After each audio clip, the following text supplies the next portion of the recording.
महाराजा अग्रसेन अंतर्राष्ट्रीय हवाई अड्डे में आज मुख्यमंत्री हरियाणा नायब सैनी जी ने उद्घाटन किया और 2 फेज का काम कंप्लीट हो गया। तीसरे फेज का काम शुरू हुआ।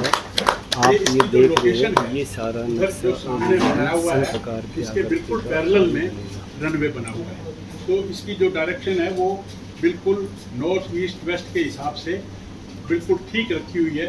ये जो शंख के आकार का हमारा यहाँ की बिल्डिंग बनेगी और बाकी पार्किंग वगैरह और जो भी प्लानिंग है वो सब इसमें प्रेडिक्ट की हुई है। हमने एक कंसल्टेंट किया था, कंसल्टेंट ने ये मॉडल बनाया, इसी आकार का यहाँ का बड़ा टर्मिनल बनेगा। अब एक फिल्म छोटी सी आपको दिखाएंगे, फिर मैं माननीय मुख्यमंत्री से प्रार्थना करूँगा कि वो आपसे अपनी बात करें। ये जो आप देख रहे हैं महाराजा अग्रसेन एयरपोर्ट का air traffic control airport development corporation के इस ऑफिस में आप सबका स्वागत करता हूं और सबसे अधिक स्वागत करता हूं माननीय मुख्यमंत्री जी का कि वो आज यहाँ आए और उनके कर कमलों द्वारा जो ये प्रोजेक्ट 9 साल से 200 एकड़ का 7200 एकड़ बनकर और पहले छोटा हवाई अड्डा था उसका लाइसेंस लिया गया, आज ये पूरा हवाई अड्डा बड़ा बन गया है और इसके लाइसेंस के लिए कल अप्लाई करके 15 लाख रुपए भी हमने जमा करवा दिए। तो आज बड़े सौभाग्य की बात है, राम जी भी बड़े खुश हैं। आज पूरे जो ये सारा रनवे है और ये पेरीमीटर रोड है और टर्मिनल एक्सटेंडेड टर्मिनल है, 30 kVA का जो बिजली घर है, फ्यूल टैंक को भरने का जो काम है, ATC का जो काम अभी आप सबको दिखाया, इस सब का माननीय मुख्यमंत्री जी के हाथों इसका उद्घाटन हुआ। मैं आप सबका धन्यवाद भी करता हूं और मेरे साथ यहाँ पर हमारे माननीय डिप्टी स्पीकर नलवा के लोकप्रिय और यशस्वी विधायक रणवीर गंगवा जी भी बैठे हैं, झांसी के विधायक भी बैठे हैं हमारे विनोद भयाना जी, हमारे ACS सुधीर राजपाल जी भी बैठे हैं, हमारे यहाँ के जो एडवाइज़र हैं शेखर जी वो भी हैं, यहाँ के CEO भी हैं बल्हारा जी, यहाँ राजेश प्रताप जी भी, ऐसे अनेक जो एविएशन के अधिकारी हैं वो भी हैं और हमारी माननीय जिला अध्यक्ष भी बैठे हैं, हमारे जवाहर सैनी जी, कैप्टन भूपेंद्र जी, ये तो हैं ही पायलट, हमारे सुरेंद्र पूनिया जी और सब लोग यहाँ पर बैठे हैं। मैं सबका नाम लेना संभव नहीं होगा।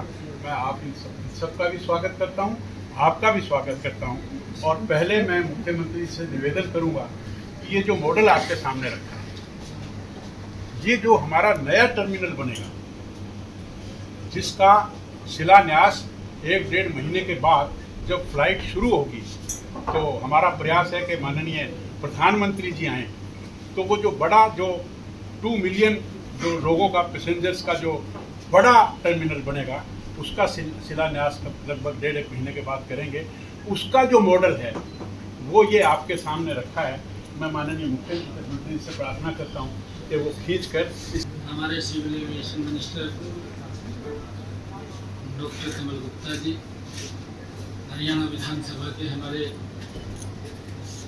डिप्टी स्पीकर रणवीर गंगवा जी, हमारे विधायक महोदय, अधिकारीगण सुधीर राजपाल जी और सभी सिविल एविएशन के हमारे अधिकारीगण, पत्रकार एवं छायाकार मित्रों,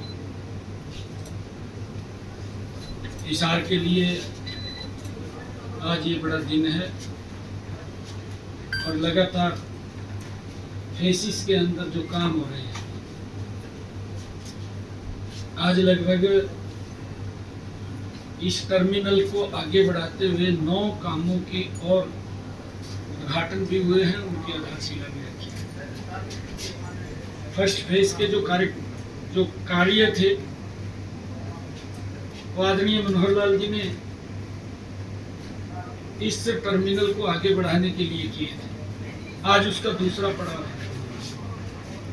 दूसरे पड़ाव के अंदर 9 हमारे यहाँ पर इस टर्मिनल को आगे बढ़ाने के लिए गति से काम तेजी से चल रहा है।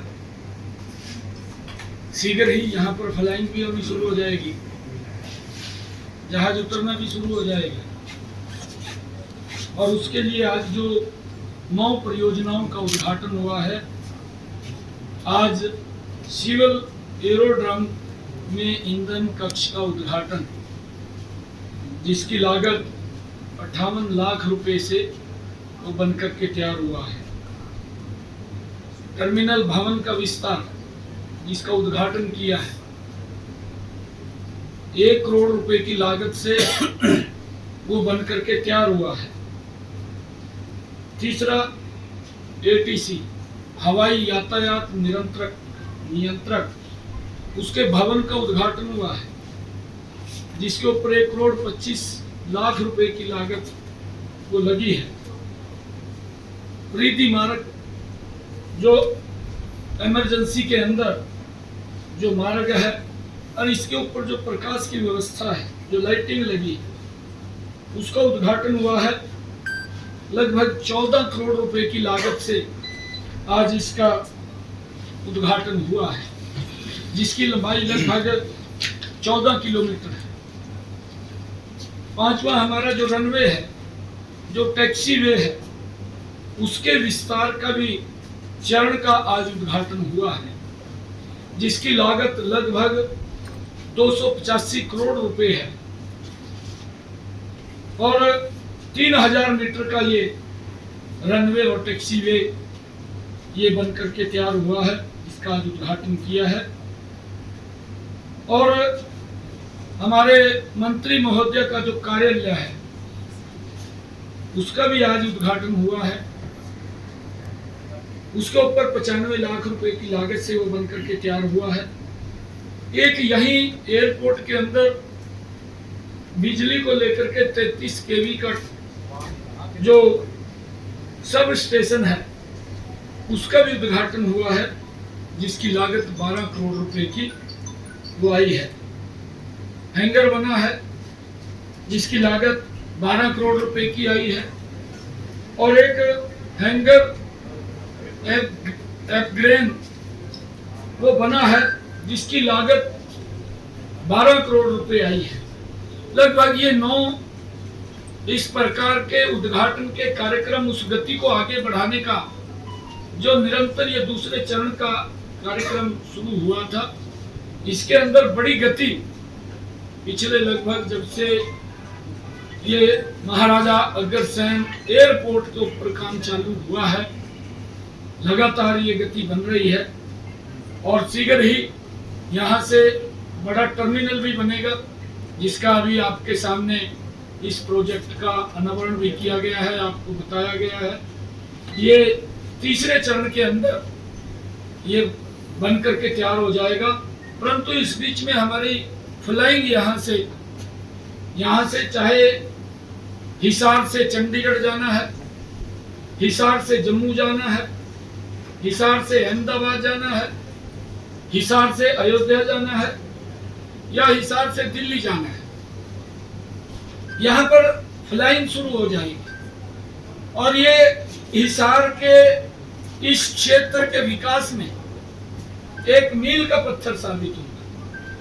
इसके साथ साथ एक बड़ी इंडस्ट्री वो हब भी बनेगा, जहां पर बड़ा एयरपोर्ट, मुझे इस बात की खुशी है, महाराजा अग्रसेन ये एयरपोर्ट आज हिसार ये दुनिया के साथ कनेक्ट हो जाएगा।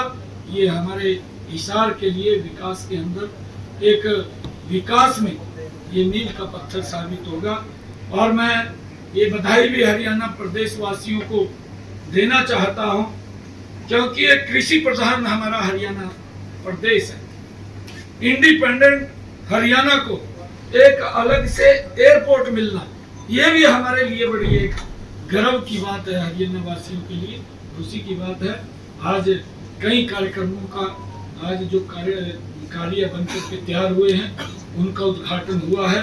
जैसा मैंने कहा है कि ये लगभग 339 करोड़ रुपए के हमारे महाराजा अग्रसेन एयरपोर्ट में जो काम बनकर के तैयार हुए थे, ये दूसरे चरण के अंदर आज उनके उद्घाटन हुए हैं। और उसके साथ साथ हमारे हिसार के विकास कार्यों को गति देने के लिए आज 28/9 इसमें जोड़ करके 28 कुल प्रोजेक्ट हमने हिसार के विकास कार्यों के शिलान्यास और उद्घाटन किए, जिनकी लागत लगभग 544 करोड़ 15,000 रुपए, 544 करोड़ रुपए की लागत से, चाहे 15 लाख उसके अंदर चाहे सड़कों के निर्माण की बात है, चाहे उसमें पब्लिक हेल्थ के जो ट्यूबवेल या अन्य कोई पाइपलाइन की बात है, और चाहे एयरपोर्ट के अंदर हमारे 9 कार्यों के उद्घाटन की बात है। आज 544 करोड़ रुपए के विकास कार्यों का शिलान्यास और उद्घाटन ये हिसार के अंदर हुआ है। मैं इसके लिए पूरे हिसार वासियों को बहुत बहुत बधाई और शुभकामनाएं। सीएम साहब, प्रदेश में पानी की किल्लत है और अतीसी का ये कहना है कि जो हरियाणा है दिल्ली को पानी नहीं दे रहा है। उन्होंने आंकड़ों के साथ प्रस्तुत किया और वो कह रहे धरने पे बैठेगी वो। नहीं, देखिए, हमारे प्रदेश के अंदर जो आपने कहा है पानी की, क्योंकि पंजाब ने हमारा पानी रोक रखा है, तो बिल्कुल आपने ठीक कहा है, क्योंकि उस पानी को पंजाब अगर हमें देता है तो हमारे किसान की जो भूमि जो प्यासी है और वो उस किसान के खेत के अंदर वो पानी चला जाएगा। परंतु जिस प्रकार का आरोप दिल्ली सरकार लगा रही है वो अनर्गल अनर्थक वो आरोप हैं, वो ऐसे आरोप नहीं लगाने चाहिए। पिछले वर्ष भी शायद अतीसी को ये मालूम होगा कि उन्होंने कोर्ट में जाकर के भी एप्लीकेशन दिया था कि हरियाणा हमें पानी नहीं दे रहा है, परंतु जो पानी डिस्ट्रीब्यूशन का कार्य था, जितना उन्होंने कोर्ट ने भी तय किया था कि इतना पानी दिल्ली को चाहिए, उस पानी का सोया करके हरियाणा दे रहा है। क्योंकि दिल्ली के लोग, हम सब, कोई व्यक्ति प्यासा न रहे, हमारी ये संस्कृति के अंदर है, पीने का पानी है। परंतु दिल्ली के जो मंत्री है हमारे, आज जो सिंचाई मंत्री हैं डॉक्टर अभय सिंह यादव जी, शायद उन्होंने कोई प्रेस कॉन्फ्रेंस दिल्ली के अंदर करके उसका जवाब दिया होगा। मैं उसके अंदर ज़्यादा नहीं जाना चाहता, क्योंकि उन्होंने जवाब दिया है।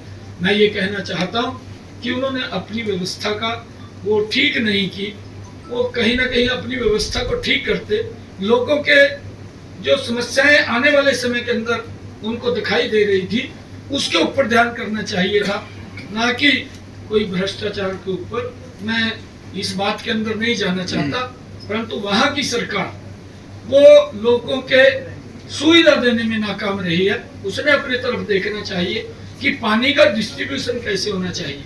अगर पानी की कमी कहीं उसको नजर आती है तो ये व्यक्ति को आज दिखाई नहीं देता। इसके लिए प्लानिंग तो सरकारें 20 साल पहले, 30 साल पहले कि क्या समस्या आने वाली है उसको लेकर के अपनी प्लानिंग तैयार करते हैं, परंतु वो शायद उस प्लानिंग को वो तैयार नहीं कर पाए। वो खाली लोगों के साथ वायदे तो करते रहे, परंतु उन वादों के ऊपर खरा नहीं उतरे। और जो वो आरोप लगा रहे हैं वो अनर्गल आरोप है, वो ऐसे आरोप नहीं लगाने चाहिए। मैं उनका खंडन करता हूँ। आदरणीय हमारे आज सिंचाई मंत्री हैं, दिल्ली के अंदर उन्होंने पूरे डिटेल के अंदर इस विषय के ऊपर बात की है। मैं इसके ऊपर डिटेल में नहीं जाना चाहता। सर, भूपेंद्र सिंह हुड्डा विधानसभा भंग करवाने को लेकर पूरा जोर अपना लगाए हुए हैं, उनका जोर कितना कम है? अब देखिए, क्योंकि ये लोग झूठ का सहारा लेकर के लोगों को बरगलाने का काम करते हैं। आज इतना बड़ा ये प्रोजेक्ट का हमने यहाँ पर हिसार के लोगों को आज समर्पित किया है। मैं आपसे आग्रह करूंगा कि और ध्यान दूसरी तरफ ना भटकाएं। तो ये, क्योंकि हमारी खबर है, बड़ी खबर है, यहाँ की ये दब जाएगी। परंतु आपने ये क्वेश्चन जो पूछा है, मैं इसका जवाब अवश्य आपको दूंगा। क्योंकि ये लोग ये झूठ का सहारा लेते हैं और झूठ बोल करके लोगों को बरगलाने का काम करते हैं। ये वहां पर गए हैं आदरणीय महामहिम राज्यपाल महोदय, सभी व्यक्तियों को, सभी दलों को, हर व्यक्ति को प्रदेश के, क्योंकि हमारे प्रथम नागरिक हैं, जाने का अधिकार है।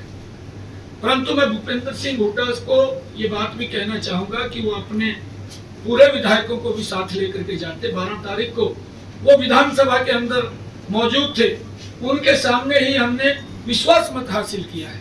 ये आज नहीं, ये इनकी, मैंने कहा है कि इनकी एक सोच इस प्रकार की बनी हुई है कि जब भी सेशन आता है उस सेशन के अंदर ये लोग एप्लीकेशन लगा देते हैं कि सरकार अल्पमत में है। सरकार कोई अल्पमत में नहीं है, उसके पास ही स्वयं कांग्रेस ही अल्पमत में है। आप देख रहे हैं उनके विधायक वो छोड़ छोड़ करके पार्टी जा रहे हैं। और अभी आदरणीय किरण चौधरी जी, जिनको कांग्रेस ने कांग्रेस को भी मजबूत करने के लिए उन्होंने, पूरे परिवार ने अपना पूरा जीवन लगाया, परंतु एक परिवार को, अपने बेटे को ही आगे बढ़ाने के लिए उन्होंने इतने बड़े नेताओं की बलि दे दी। और भी बहुत सारे ऐसे नेता हैं कि जो अंदर ही अंदर घुटे हुए हैं, और आने वाले समय के अंदर ये बड़ा एक विस्फोट कांग्रेस के अंदर होने वाला है। और जो जिस प्रकार की इनकी सोच है, ये तो ये सोचते हैं कि जल्दी ही जिस प्रकार से कांग्रेस राहुल गांधी साहब को प्रोजेक्ट करने पे लगी हुई है, और आज आप देखते भी हैं कांग्रेस के हालात। मैं आपको बताना चाहता हूँ, तीसरा प्लान नरेंद्र मोदी जी बिना रुके उन्होंने देश के अंदर प्रधान सेवक के रूप में शपथ लिया। कांग्रेस तीसरे वर्ष के अंदर भी 3 डिजिट क्रॉस नहीं कर पाई, आज भी 2 डिजिट के अंदर खड़ी है। और ये इस प्रकार का वातावरण खड़ा कर रहे हैं कि भाई हम जीत गए। अरे आपने 3 डिजिट भी क्रॉस नहीं किया, आप जीतने की बात कर रहे हैं। और हरियाणा के अंदर भी ये खुश होने की जरूरत नहीं है भूपेंद्र हुड्डा को। 10 वर्षों में कांग्रेस को ये खुश होने की जरूरत नहीं है। 10 वर्षों के बाद भी हमारी सरकार ने हरियाणा के अंदर भी कांग्रेस से ज्यादा वोट लिया है, कांग्रेस से ज्यादा लिया है, कांग्रेस से ज्यादा सीटें हमारी हैं। हमारी 44 सीटें आई हैं, कांग्रेस 45 सीटें, कांग्रेस की 42 सीटें हैं। ये इस बात को भी हमने देखना चाहिए। परंतु इस प्रकार का वातावरण अभी तीसरी बार भी हरियाणा के अंदर, जो हम नरेंद्र मोदी जी के नेतृत्व में हरियाणा को मजबूती से आगे बढ़ा रहे हैं, गरीब व्यक्ति की अपेक्षाओं के ऊपर खरा हमारी सरकार उतर रही है। आज बिना पर्ची बिना खर्ची के युवाओं को रोजगार दिया जा रहा है, और उनसे ज्यादा दिया है। उनका 10 वर्ष का शासन, किसी भी एंगल से आप जागरूक पत्रकार हैं, मैं आप लोगों से भी आग्रह करूंगा कि उनके 10 वर्ष के कार्यकाल को आप बाइफरकेट करके हुड्डा साहब को या कांग्रेस के किसी नेता को पूछना चाहिए। हमारे कार्यकाल को भी 9.5 वर्ष के कि हमने क्या काम किए हैं, उसको ध्यान में रखते हुए कि उन्होंने ये काम किया है, उनको बताना चाहिए आपने क्या किया है, पूछना चाहिए। उसको ये भी पूछना चाहिए कि आपने 10 वर्षों के अंदर कितनी नौकरी दी है, किस आधार के ऊपर दी है। झूठ बोलना तो कोई भी बोल सकता है, झूठ का सहारा लेकर के विकास के कामों के ऊपर वो नींव उन्होंने खड़ी नहीं की।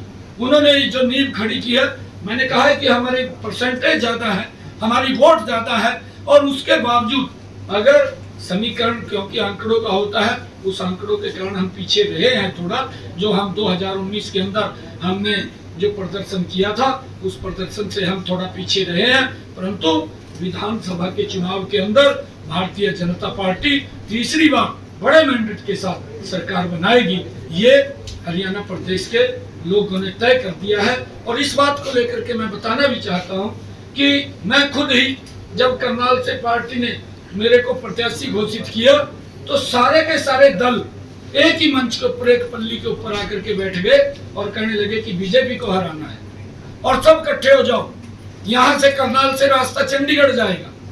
परंतु क्या स्थिति की उनकी, बड़े मैंडेट के साथ विधानसभा का चुनाव, जो चुनाव था, वो करनाल के लोगों ने ये संकेत दिया है कि चंडीगढ़ तो 2024 के अक्टूबर के चुनाव जब होंगे, भारतीय जनता पार्टी कमल का फूल ही जाएगा। नरेंद्र मोदी के नेतृत्व में ये हरियाणा आगे बढ़ेगा, ये संकेत दिया है, ये इनको समझना चाहिए।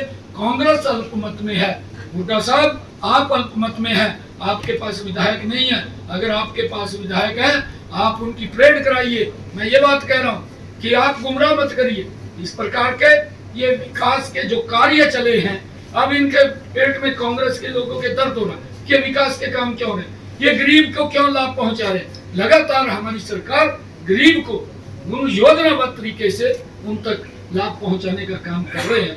परंतु कांग्रेस ने जो झूठ बोला है कि मोदी अगर तीसरी बार आ गया तो वो संविधान को समाप्त कर देगा, वो आरक्षण को समाप्त कर देगा, और किस प्रकार से घर घर जा करके फार्म भरे गए।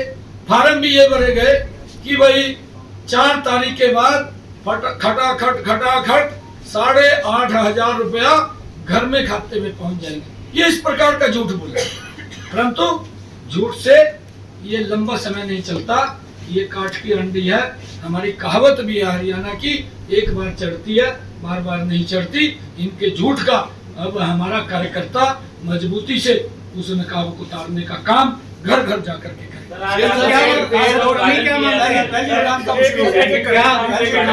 एयरपोर्ट बार बार ये कहा जा रहा है कि सिर्फ उद्घाटन अड्डा बनकर रह गया है, उड़ान नहीं भरे जा रहे, 9 बार उद्घाटन हो चुका है। मैंने आपको क्या कहा है कि व्यवस्था भी खड़ी करने में समय लगता है। अगर इसका शिलान्यास हुआ है, मैंने ये बात कही है ना अपने भाषण के अंदर, उनको सुनना चाहिए जो लोग ये बोल रहे हैं कि ये दूसरे चरण के विकास कार्यों का उद्घाटन हुआ। तीसरे चरण के अंदर दूसरे चरण का करके यहाँ फ्लाइंग शुरू हो जाएगी, यहाँ पर जहाज उड़ना शुरू हो जाएगा। और तीसरे चरण के अंदर आकर के हम आदरणीय प्रधानमंत्री जी से आग्रह करेंगे कि आकर के इसका उद्घाटन करें। ये पूरा तैयार, समय लगता है, पट्टी बनी है। अगर उनको आपसे मैं आग्रह करूंगा ये यहाँ की पूरी पिक्चर लेकर के उनको दिखानी चाहिए आपने कि ये पट्टी बन गई है, यहाँ पर ये ATS का बन गया है, जितने मैंने आपको यहाँ काम करवाए हैं कि वो बन करके तैयार हो गए हैं, उनका उद्घाटन हो गया है। 339 करोड़ रुपया खर्च हो गया। 339 करोड़ रुपया खर्च करने के लिए समय तो लगता है, काम तो होता है, उसके लिए टाइम तो लगता है, परंतु वो लोग यही तो झूठ बोलते हैं। ये झूठ बोल करके लोगों को बरगलाने का, उनके अंदर भ्रम की स्थिति पैदा करने का काम करते हैं। मैं अपने प्रशासनिक अधिकारियों को, मैं मंत्री जी को बहुत बहुत बधाई देता हूं कि लगातार इसके पीछे लग करके इन्होंने बड़ी गति तेज की है कि यहाँ पर जल्दी ही अयोध्या जाने वाली फ्लाइट शुरू हो जाए, यहाँ से हिसार से चंडीगढ़ जाने वाली फ्लाइट शुरू हो जाए, यहाँ हिसार से जम्मू जाने वाली फ्लाइट शुरू हो जाए, यहाँ हिसार से अहमदाबाद जाने वाली फ्लाइट शुरू हो जाए। ये लगातार उसके अंदर लगे हुए हैं और जल्दी ही शुरू हो जाए। सर 2019 चुनाव से पहले उनको एक बात और कहना, कह दे भाई यहाँ से आकर के आप भी कहीं से फ्लाइंग कर दियो जल्दी। सर एयरपोर्ट के साथ सर रेल प्रोजेक्ट था सर, दिल्ली तक हाई स्पीड रेल प्रोजेक्ट, उसका क्या स्टेटस है? नहीं देखिए, जो भी कार्य कहे हैं वो सब प्रोसेस के अंदर है और मुझे इस बात की भी खुशी है, आपने ये बात पूछा है। आदरणीय प्रधानमंत्री जी के नेतृत्व में इन 10 वर्षों में अगर हम देखें, देश ने तीव्र गति से आगे बढ़ा है, विकास हुआ है। आज 150 एयरपोर्ट देश के अंदर फंक्शनल हैं। कांग्रेस ने 55-60 सालों के अंदर मात्र 74 वो एयरपोर्ट थे, परंतु आज 150 एयरपोर्ट बड़ी गति से वो काम कर रहे हैं, चल रहे हैं। और रेलवे की कनेक्टिविटी भी मैं आज आपको बताना चाहता हूं, ये आपने दिखाना भी चाहिए। 70 सालों के अंदर कांग्रेस ने मात्र 20,000 किलोमीटर रेलवे को इलेक्ट्रीफाई किया। मोदी ने 10 वर्षों के अंदर आकर के 100% रेलवे को इलेक्ट्रीफाई किया। देश के अंदर इन 10 वर्षों में मोदी जी के नेतृत्व में वंदे भारत जैसी ट्रेन, आधुनिक सुविधाओं से सुसज्जित ट्रेन आज देश के लोगों को मिल रही है। और यहाँ का जो प्रोजेक्ट है प्रोसेसिंग में है और हाँ, वो जल्दी ही उसके ऊपर भी काम शुरू होगा। जब इतना बड़ा एयरपोर्ट महाराजा अग्रसेन जी के नाम से आज ये एयरपोर्ट यहाँ पर बना है, इसके साथ साथ सब सुविधाएं यहाँ पर आ जाएंगी, यहाँ इंडस्ट्री भी आएगी और ये हिसार विकास की गति में आगे बढ़ जाएगा। सर आप बड़े बड़े प्रोजेक्ट का सर आप बात करते हैं। धन्यवाद आपका।